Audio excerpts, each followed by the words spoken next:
This is Pet Life Radio. Let's talk pets.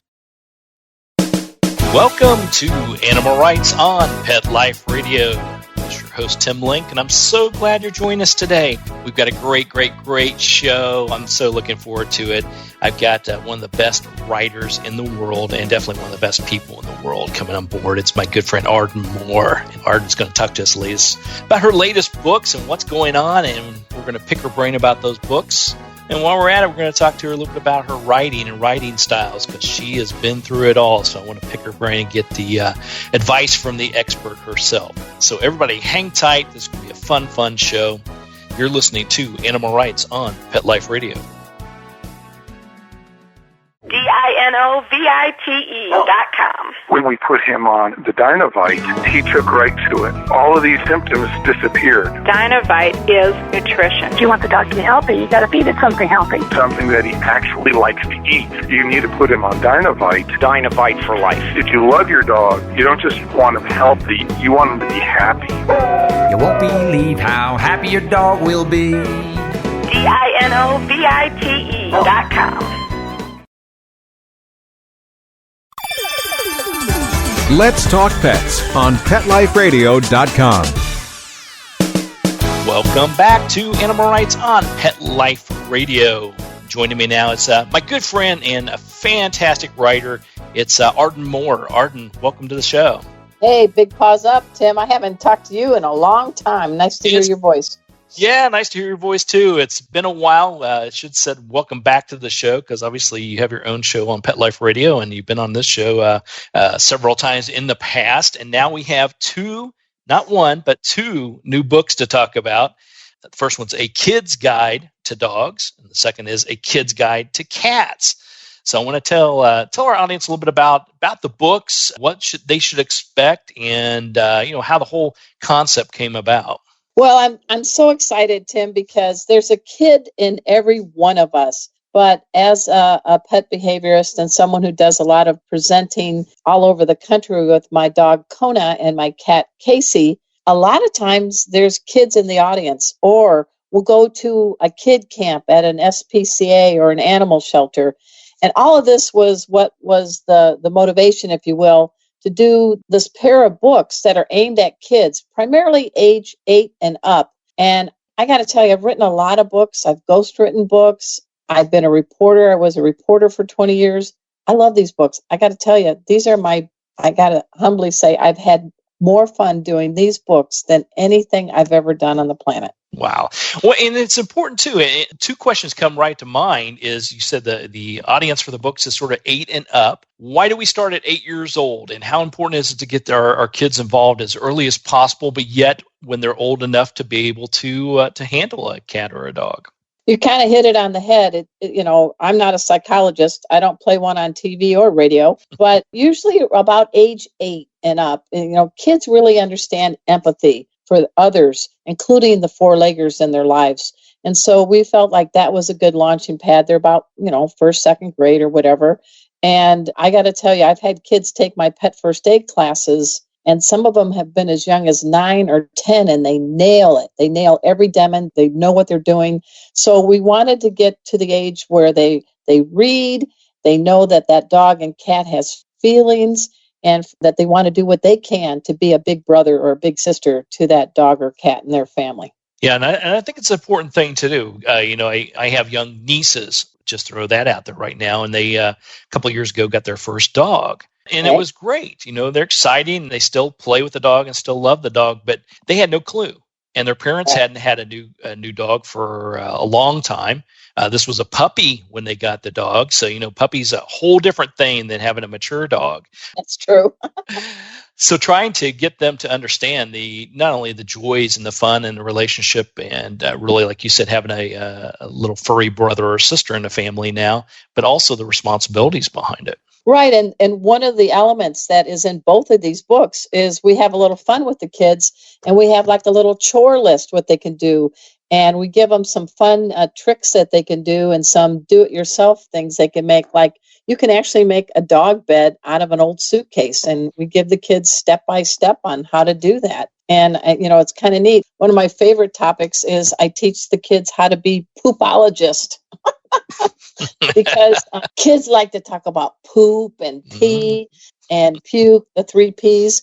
But we're helping them be pet detectives so they can tell their mom and dad, hey, Kona's poop was kind of runny today, or, woohoo, there was a big puddle in the litter box from Casey. And so we're teaching kids, the next generation of pet advocates, things to look for that they can catch that might be able to help a pet that's not feeling well. But the kids love it. They love when I go and tell them I'm going to make them a poopologist, their attention is right there. I think that's fantastic. What you've done in the books, like you said, it makes it interesting, fun, little chores, little activities, little things. Because face it, typically when you're young, you get in that you want a puppy or a kitty and you want to play with them. But, all of a sudden you've got to go take them out for walks. If it's a dog, you've got to change the litter pans, these type of things. Not fun. You've come up with some great ideas to make it fun and interesting and turn poop into something that's fun and exciting. Yeah, we tell kids that you want to impress your parents. Just say your cat hacked up a tribosaur, which is the scientific word for hairball. And, I think we all at any age learn best when we feel like we're being supported and we feel like it's fun. And so that's the whole kind of the running theme in this book is I want these kids to have fun learning and learning how to be responsible. I mean, Tim, can you tell me the name of one of your first pets? Absolutely. I know all of them by name.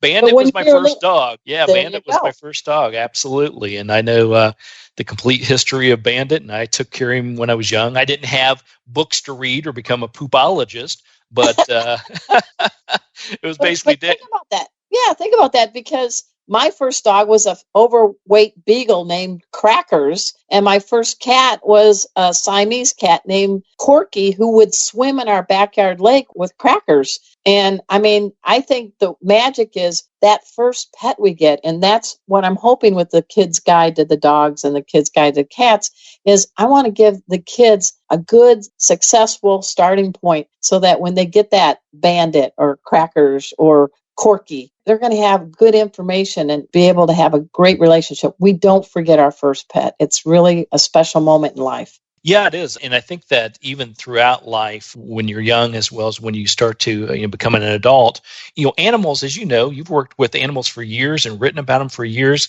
They are a great common denominator and a great bonding way. Everyone loves an animal. Everybody's had an animal or had multiples, whether they haven't had one for years or have had them throughout their whole life. It is a great way to bond. And I think for kids in particular, wouldn't you think that it would be a great opportunity for them to learn about their own pets, but also bond and learn and help share that with their friends as well? I totally agree with you, Tim. And one thing that I think separates this pair of books that I wrote, it's with Story Books, which is part of Workman, is that it isn't me just talking to the kids about what they can do to be better pet caretakers. Throughout the pages of the book are my dog, Kona, who's a terrier mix, and my orange tabby, Casey. And they talk to the kids because we go all over the country. They've actually now traveled to 13 states giving talks and behavior and first aid. And there's a lot of kids that love Casey and Kona. So I love the fact that on the pages, we have pull-out sidebars where Kona's talking to them or Casey's talking to the kids, like, because Casey's an orange tabby and he thinks all orange tabbies are cool, smart, and hot looking. And Kona's telling about how to, sneak a treat, and things like that. So I think the element of having a real dog and a real cat in the pages of the book adds to the fun and hopefully the learning. Absolutely. So they can form that relationship and that friendship with your own pets that have been through it as well. Now, reflecting back earlier, you were saying that when you have the kids take your classes, your first aid classes, and when you're speaking, you said they were spot on. Do you think that is mostly dealing with the fact that kids are open to everything and they have that empathy, they have that connection with animals already, or is it just their pure ability to be a sponge to want to learn something that's fun? It may be a little combo of both, because I do know, parents come when I'm teaching first aid. So this is a family outing, if you will, because the kids will come with a mom, dad, or a guardian, or a big sister or brother. And the other thing is, maybe they are like sponges. They don't have their head isn't so full of stuff like our heads are, that they're more open to learning. And, there's just pure love that a kid can give a dog or a cat. And it's always evident when I see them in my classes or my talks. Absolutely. So you mentioned one of the fun little activities you got in there, how to take a suitcase and make it a doggy bed. Yeah. Yeah. What are some of the other unique things in there? Because I have to admit, you got me on that one. I've seen a lot of really cool things, and I've done a lot of crazy cool things that worked out real well. I've never turned my old suitcase into a doggy bed. That's for sure. So you got me there. What other cool things can we expect from the books?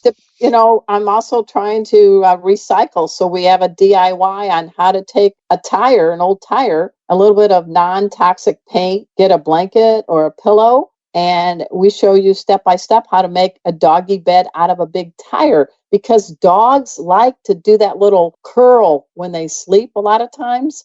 And so that's a good one. And then for the cats, because we don't want to forget about the kitties, I like it because we've come up with things like how to make a treat container just using your empty paper towel roll, and how to cut some holes in it and pinch the ends, and boom, you got a little treat puzzle for your kitty, which they really like. We also show you how you can take a cardboard box and an old T-shirt for the kids and make a cat condo, because kitties like to hide in places. So it's kind of cool. So you got an old T-shirt and a cardboard box, and kaboom, you got a cat condo. So you're teaching them how to recycle, how to have some arts and crafts so the family can join in with the kids. And you're not spending an arm and a leg, because as you know as well as I do, half the paycheck goes to the animals. Oh, I know. It's really scary when your veterinarian knows you when you walk into the vet clinic or the big box store, like Petco or Petco. Hi, Arden. Nice to see you. The famous word again. So, yeah. Exactly. Yeah, absolutely. So the other thing that was kind of fun in the book, and I've got to give a pause up, there's a number of great veterinarians who helped me through the years. So what I did in writing these two books, I asked kids all over the country questions. What's a burning question you have? And then I would send that question to one of my favorite veterinarians. So throughout the pages of the book, there's a running section called Ask the Vet. And, so one kid asked can a dog still have a good time with only 3 legs? Or why is a dog so playful? And, these veterinarians gave a chance to be able to answer that question. And as far as for the cats, I'm just trying to find one of the questions because they're throughout everywhere. It's not it's just thrown at us. Yeah, that's the one thing, as you point out, you never want to leave out the cats. They'll never let you forget it if you Yeah. Little 8-year-old Reagan from Seattle, Washington asked, how can cats jump so high when they're so small? I thought that was a brilliant question from an 8-year-old. And the answer was dished up by Dr. Marty Becker, America's family veterinarian. So I thought that was kind of cool. So, I love the fact that I could include kids in these books. And from the veterinarian standpoint, I'm sure they loved it as well, because how often do they get asked those type of questions? It's always the serious questions, or what is this medication? Do I need this surgery? Really things that can wear on a veterinarian. Now they're getting kids involved, asking interesting, fun, and compelling questions. Yeah. I'm just, and we have some trivia. I'm going to test your trivia. Okay. Do cats only purr when they're content? True or false? I'm going to ask you, Tim.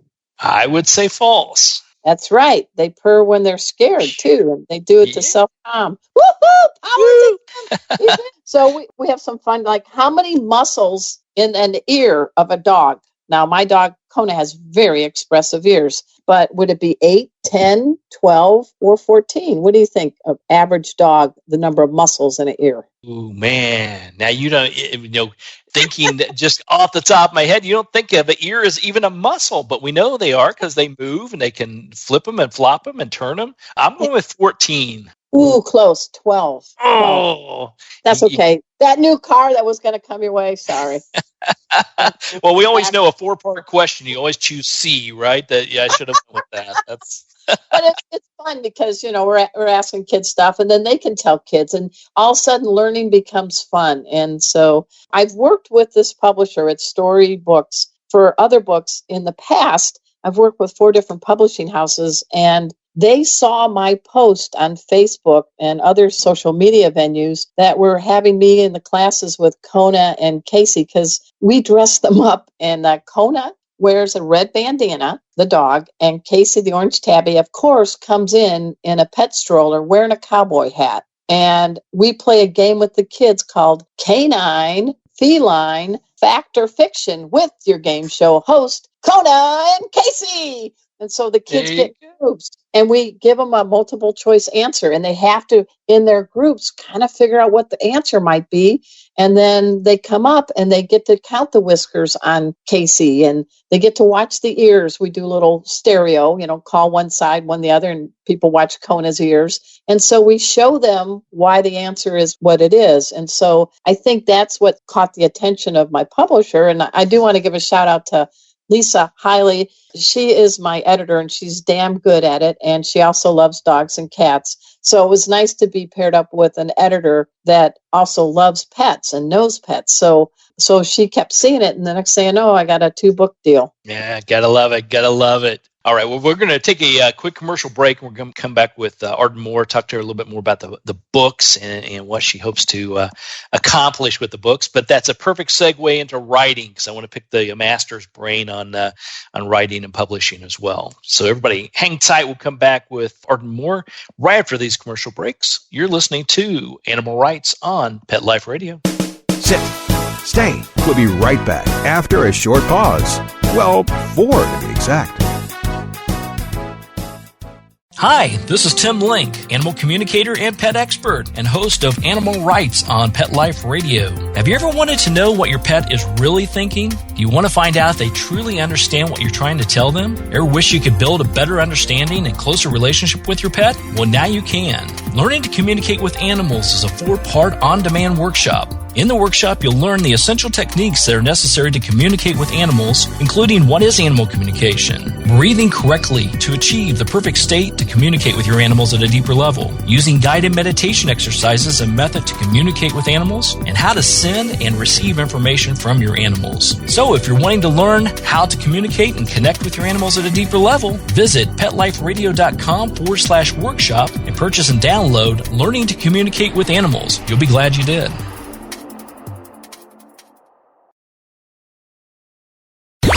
Let's talk pets Let's talk pets on Pet Life Radio. Pet Life Radio. PetLifeRadio.com. Welcome back to Animal Rights on Pet Life Radio.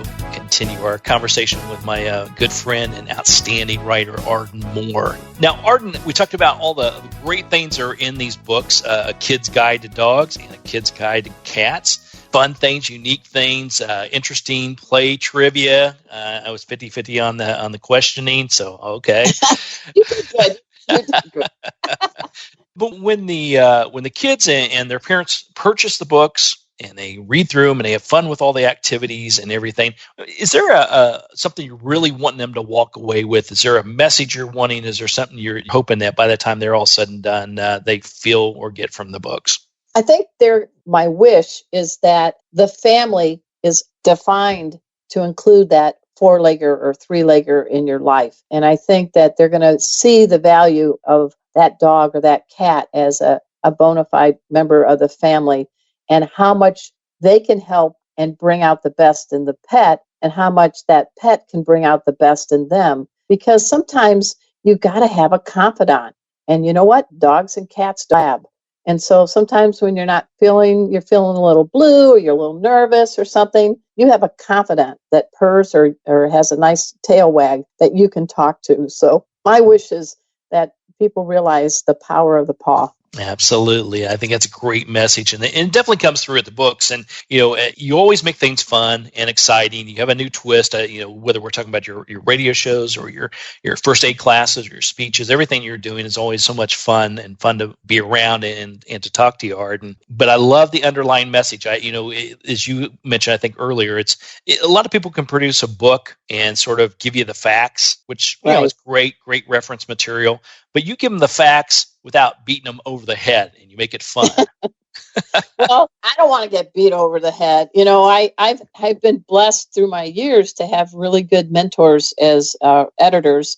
And the main message is you want to be able to have the person feel like they're safe and able to learn, and to be able to share stories that make a difference. I mean, my whole message in whatever I do is I want to bring out the best in pets and their people. And I purposely phrase it that way because it's a win-win for everybody. And I'm a punter. I do have bad puns, but I got to be true to my writing voice. If I'm writing a book to kids and I want it to be fun, they're going to be groaning or laughing at some of my bad jokes, but it's okay. It's worth the risk because you're reaching this amazing young audience. Absolutely. And you do a great job at it for sure. Well, let's pick your brain as a writer then. I've lost count. I know I'm probably underestimating, but I know you've had to produce at least 30 books. I don't know how many, because I'm not trying to be weird. I'm not Stephen King or Dean Koontz here, but I've done at least 27 dog and cat books. But I worked at Rodale Press, which is where Prevention Magazine and Men's Health is, for a number of years.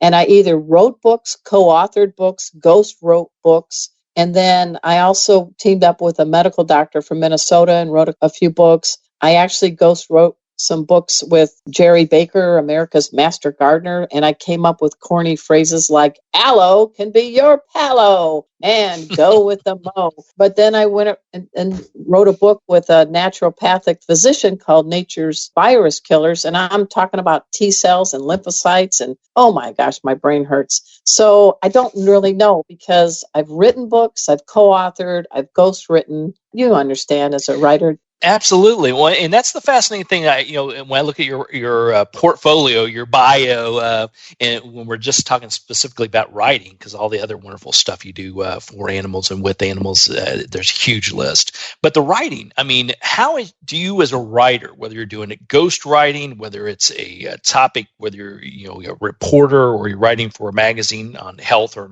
natural health, whatever it may be, and then all the wonderful stuff you do for animals, and those books are so diverse. How do you get your mindset on a topic you want to tackle, or if someone approaches you, like your publishing house, saying, "Hey, we love these ideas. Can you put together a book for us?" It's not that easy. No, but it is important to always keep in mind who is your audience, because it can change. I write regularly for Dogster and Catster magazine. Those are the #1 pet magazine publications now. And I know the style. The style is conversational, empowering, and they need to have a story that relates to them.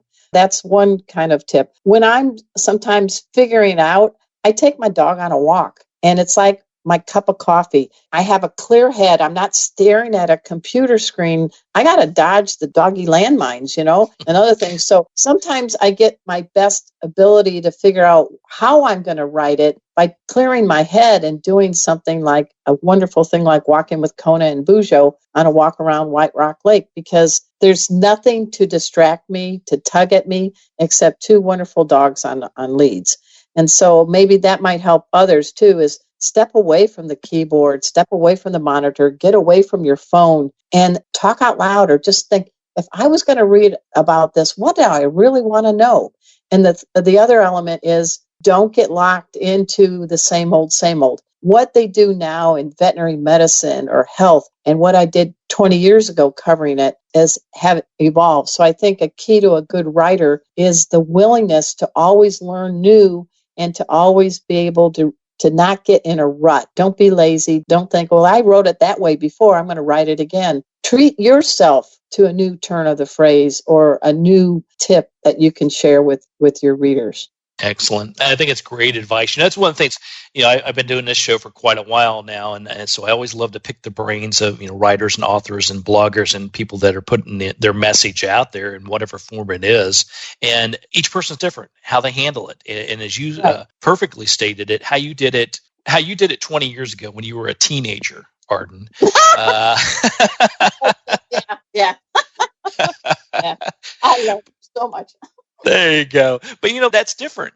How we approach it years ago and how we approach it now. The audience changes. Even if you're writing for the same publication or you're writing for a similar publication, how you attract people and how you get their attention and keep them wanting to read what you're writing is a challenge. And you have to come up with some ways to get their attention. It's a good challenge. And it's a challenge that keeps you young, that keeps you going, because I don't want to interview the same experts all the time. I find experts at the grocery store or when I'm on a vacation. You never know where that person's going to be. So you file that away. And so the readers get fresh insights and things like that. And also, if you're doing any kind of topic that's of any kind of controversy, I always say that your role as the writer is to be the referee in the boxing match. You're supposed to give each one a chance to have a blow at each other and let the reader decide.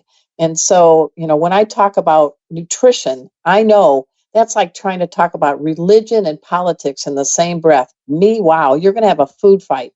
But if you give good sources from both sides of the issue, and let the person decide, then you're not telling them what to do. And that's a big key, too, in writing. You're kind of a guide, you're not a teller. You must do this. You're guiding people to make, hopefully, good, safe, correct decisions.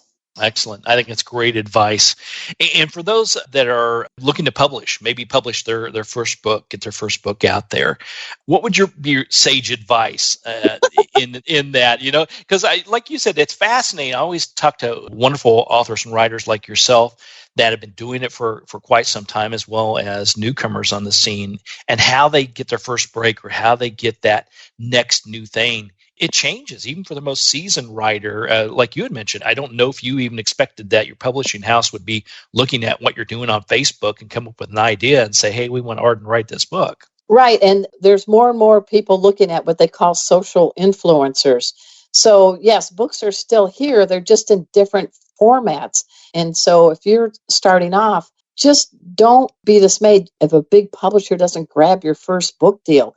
Fortunately, we live in an age where you can self-publish, or you can do it on a video approach. I mean, we have so many different medias now that the person who wants to be able to communicate a story or a message, there's so many different outlets. And don't try to eat the whole cake on the first plate. You might just get a little sliver, but you'll build on that. And so I want people to know, just keep evolving, and life hits us good and bad.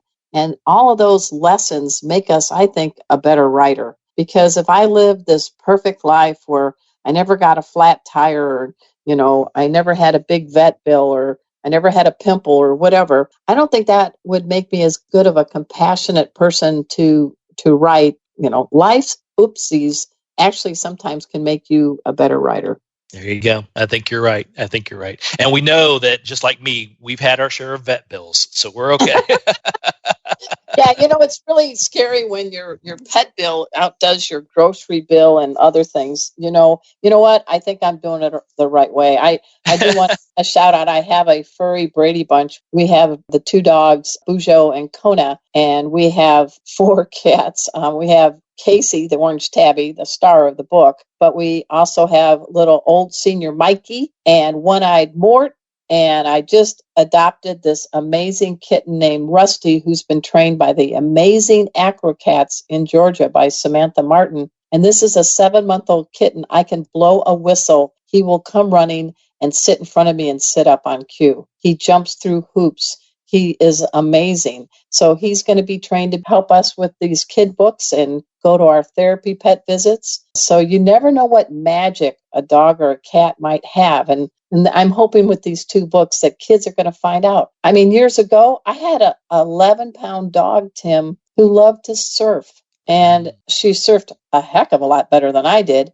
And I gave her that chance. She wanted to do it. So I'm hoping these books will also show to people there's these hidden talents in your kids and yourself and your dogs and your cats, and finding it and tapping into it. Wow, that's magic. Yeah, absolutely. Good message. I appreciate it. Well, where can people pick up a copy of both the books, A Kid's Guide to Dogs and A Kid's Guide to Cats? And where can they follow what's going on in your wonderful world? Well, the good news is it's on Amazon, and it's going to be in a lot of independent bookstores. There's a hardcover, softcover, and the e-reader Kindles that are out there now. If they go to Amazon, they'll get a little bit about the bios. They just came out, so they're hot off the press. I hope people can follow me on Facebook. It's Arden Moore, very easy. And my website, let's keep it easy, ardenmoore.com. And of course, I hope they tune in to your show as well as mine on Pet Life Radio, which is, my show is called Oh Behave. Absolutely. Definitely tune into Arden's show. She's interviewed anybody and everybody that's ever loved a furry, finned, feathered, or scaled animal. So definitely a great show to listen to. And everybody pick up a copy of both the books. You're going to need them, whether you have kids or not, whether you have dogs and cats or both or not. Doesn't matter. Great books, a lot of fun, a lot of lessons that you can enjoy with kids and your nieces and nephews and your grandkids, and just have fun with them and learn a lot along the way as well. So everybody pick up a copy. That's A Kid's Guide to Dogs and A Kid's Guide to Cats by the wonderful Arden Moore. Arden, it's so fantastic to talk to you again. Congratulations on the 2 books, and we'll look forward to continuing following all your wonderful escapades. I really appreciate being back on your show, Tim, and I hope if I'm in your neck of the woods, I can come by and hand deliver these books to you. Absolutely. Doors always open, my friend. All right. Well, we're coming to the end of the show today. I want to thank everyone for listening to Animal Rights on Pet Life Radio. I want to thank the sponsors and producer for making this show possible. If you have any questions, comments, or ideas for the show, you can reach out to PetLifeRadio.com and email us. We'll be glad to answer your questions, entertain your comments, and bring on the people you want to hear from most. And while you're there, check out all the other wonderful, wonderful shows and hosts on Pet Life Radio. That's PetLifeRadio.com. So until next time, write a great story about the animals in your life. Put it in a book, a blog, a magazine. Get the message out there, and who knows, you may be the next guest on Animal Rights on Pet Life Radio. Have a great day. Let's Talk Pets, every week on demand, only on PetLifeRadio.com.